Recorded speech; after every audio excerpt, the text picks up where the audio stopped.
استاذه عزه لبيب، اهلا بيكي معانا في منصه صرمد السعوديه. اهلا وسهلا بيكم، منورين. معاك النهارده في المؤتمر الصحفي للدوره التاسعه لمهرجان شرم الشيخ للمسرح، شايفين قد ايه العدد اكبر وكل سنه العدد بيزيد، كلمينا عن الدوره السنه دي.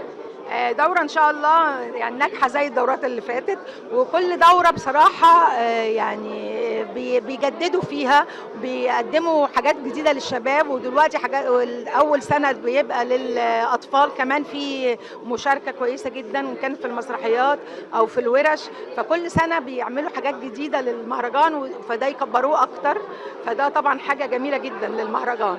دعم الفنانه القديره سماحه ايوب لهذا المهرجان الذي لا يتوقف، شايفه ده ازاي وقد ايه بيدي طاقه كبيره للشباب؟ يعني أستاذة سميحة دايما دايما في ظهر الشباب وظهرنا كلنا كفنانين، يعني مش الشباب بس بصراحة، يعني إن كانت أي حد بيسألها على حاجة بتقول له، أي حد يعني بيقول لها معلومة عايزها بتقول له لا لا، يعني هي في ظهرنا كلنا بصراحة، فإن هي في المهرجان ده حاجة رائعة يعني.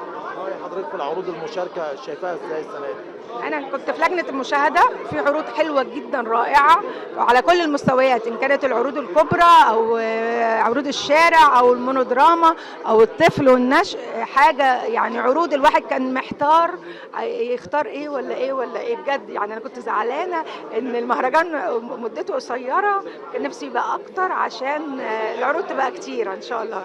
لقطه جميله جدا السنه دي في هذه الدوره ان انتم ممكن تخلوا المركز الثاني يكسب مقرر عشان تدوا فرصه عرضين لو محتارين. دي حاجة جميلة جدا بصراحة، عشان يدوا فرصة كبيرة للشباب اللي هم متقدمين، فده حاجة، ما أنا بقول لك كل سنة بيقدموا حاجة من نجاح لنجاح، وكله لمصلحة الشباب.